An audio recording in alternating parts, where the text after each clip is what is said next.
Hello friends, तो कैसे हो? आई होप आप लोग बहुत अच्छे होंगे। तो आज भाग 4 में देखेंगे राष्ट्रपति के निर्वाचन। तो बहुत इंपॉर्टेंट होने वाला राष्ट्रपति का निर्वाचन कैसे होता है हम जानेंगे, है ना। तो वीडियो बहुत मज़ेदार होने वाली है, तो आप जरूर इस वीडियो को देखें, है ना। देखिए राष्ट्रपति का निर्वाचन कैसे होता है। तो राष्ट्रपति का निर्वाचन के लिए हमें देखिए एक निर्वाचन मंडल होता है ना। राष्ट्रपति के निर्वाचन के निर्वाचन मंडल होता है ना। निर्वाचक मंडल, है ना, मंडल होता है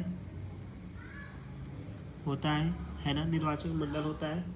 फिर देखिए इसमें दो सदस्य होते हैं, एक राज्य की विधानसभाओं के, और एक लोकसभा और राज्यसभा दोनों होते हैं, है ना। तो संसद के दो सदनों में लोकसभा राज्यसभा के निर्वाचित सदस्य होते हैं, राज्य के विधानमंडलों के स्टेट लेजिस्लेटिव असेंबलीज होते हैं जो निर्वाचित सदस्य होते हैं। तो ये लोग वोट करते हैं राष्ट्रपति को। तो उनके बारे में देख लेते हैं। देखिए दो हैं होते हैं, ठीक है। एक होते हैं संसद के, है ना, दोनों, जैसे लोकसभा एंड राज्यसभा, है ना। राज्यसभा के निर्वाचित, है ना, निर्वाचित सदस्य। और बात करूँ तो राज्यसभा के राज्यों के, है ना, राज्यों की विधानसभा सभाओं में जिस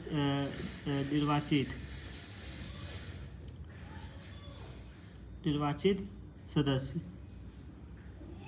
होते हैं, है ना, होते हैं।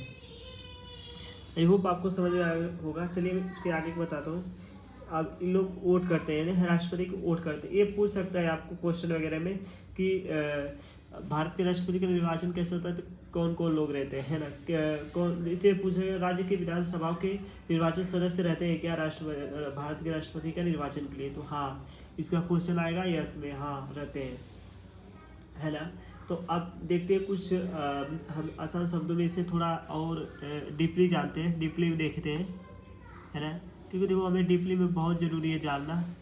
अगर हम डीपली में जानेंगे तो हम और इस चीज़ के बारे में अंदाज़ा लगा सकते हैं। देखिए आर्टिकल जो हमारा 54 है, इसमें क्या है, जनता सीधे नहीं चुनती है इनको। देखो जनता, तो बात यहाँ करूँ कि जनता सीधे नहीं चुनती है ना। राष्ट्रपति का चुनाव, है ना, अप्रत्यक्ष तरीके से होता है ना। राष्ट्रपति, थोड़ा मेरे लिखने में दिक्कत हो रहा है क्योंकि मैं बैठा हूँ, टेबल वगैरह नहीं है तो दिक्कत होता है, इसके लिए सॉरी। सीधे नहीं चुनाती है ना, चुना जाता है ना, सीधे नहीं चुना जाता है, अप्रत्यक्ष तरीके से चुनाव होता है। तो ये भी लिख दूँ, अप्रत्यक्ष पढ़े होंगे आप लोग, इंग्लिश में है और हिंदी में भी है ना। तो बल्कि उन्हें विशेष रूप से निर्वाचन मंडल द्वारा चुना जाता है। आपने बताया निर्वाचन मंडल से ही चुनाव होता है, निर्वाचन मंडल से होता है चुनाव प्रक्रिया जो भी हो। एंड सदस्य दोनों सदनों का निर्वाचित सदस्य होते हैं, जो कि वहाँ के निर्वाचित सदस्य होते हैं। जैसे कि अपने उत्तर प्रदेश में ना, जो जितने सदस्य निर्वाचित होंगे तो उस सदस्य आएंगे, जो राज्य के विधानसभाओं में से निर्वाचित सदस्य वो आएंगे, ठीक है। यानी राष्ट्रपति का चुनाव केंद्र और राज्य दोनों से संयुक्त सहयोग से होता है। केंद्र और राज्य सरकार दोनों सहयोग करती है राष्ट्रपति के चुनाव के लिए, है ना। इसे संघीय व्यवस्था, फेडरल स्ट्रक्चर को भी, इसमें फेडरल स्ट्रक्चर भी शामिल है। फेडरल स्ट्रक्चर बोले तो सम्मान मिलता है इसमें। जैसे कि संघीय व्यवस्था इसमें शामिल है कि इसमें दोनों राज्य राष्ट्रपति को चुनेगा। जैसे केंद्र और राज्य सरकार दोनों के सहयोग से एक राष्ट्रपति का चुनाव होगा, है ना। और इसमें देखिए संसद क्या, लोकसभा और राज्यसभा के निर्वाचित सदस्य जैसे नामित सदस्य नहीं होंगे। देखिए इसमें नामित सदस्य नहीं होंगे, है ना। तो नामित सदस्य नहीं होंगे। राज्य में विधानसभा में निर्वाचित सदस्य होंगे, विधान परिषद के नहीं होंगे। देखो मैं लिख दे रहा हूँ क्योंकि ये जरूरी है। संसद, देखिए संसद में जो मेन पॉइंट है मैं लिख दे रहा हूँ। है ना। मुझे जो मेन पॉइंट लग रहा है, बट आप लोग को भी अगर आप लोग, है ना, बहुत मेहनत लगता है यार वीडियो वगैरह बनाने में, पर एक भी व्यूज नहीं आ रहे हैं, कोई नहीं यार। अब ठान लिया हूँ कि इतनी वीडियो बनाना है तो बनाना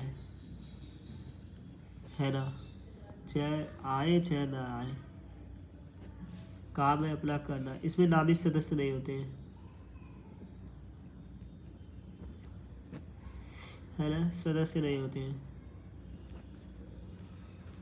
नहीं होते हैं, नामित सदस्य नहीं होते हैं। इसी तरह राज्य में देखूं तो, है ना, राज्य में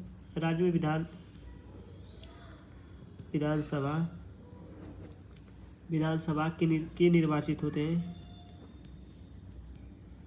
निर्वाचित सदस्य, ठीक।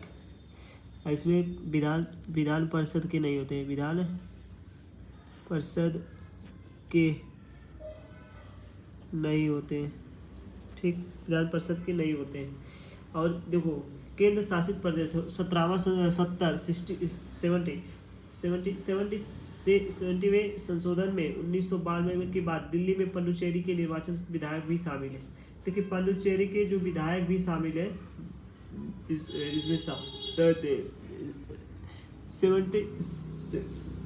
70वें संशोधन 1992 के बाद दिल्ली के जो पुडुचेरी के निर्वाचित विधायक वो भी शामिल है इसमें चुनाव के लिए, है ना। तो देखिए, कुछ मैं बात करूँ एमपी वोट के लिए, तो थोड़ा मेरा वीडियो देखेगा भाई ने, वो बोलेगा कि हाँ कोई बताया यार मतों की। देखो, मतों का मूल्यांकन,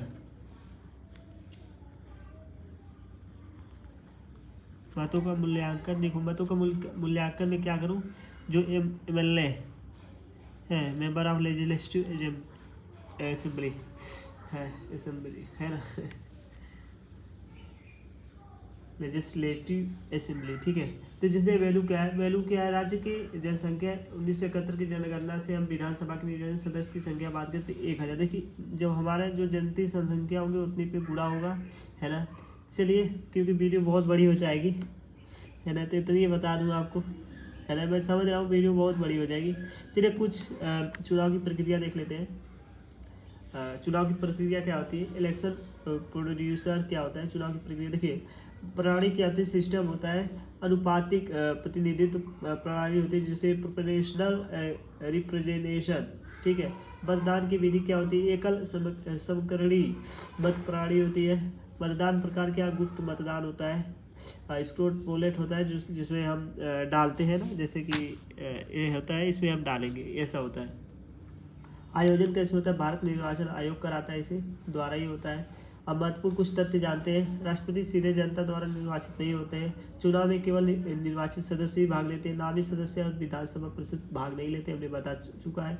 राष्ट्रपति चुनाव में केंद्र शासित प्रदेश से निर्वाचित विधायक भी भाग लेते हैं, जो कि राष्ट्रपति के, ये पूछ सकता है, नया है ना, कि राष्ट्रपति के चुनाव में केंद्र शासित प्रदेश में निर्वाचित विधायक भी भाग लेते हैं। 70वां संशोधन 1992 में है, ठीक है। चुनाव का उद्देश्य संघीय एकता और संतुलता बनाए रखना।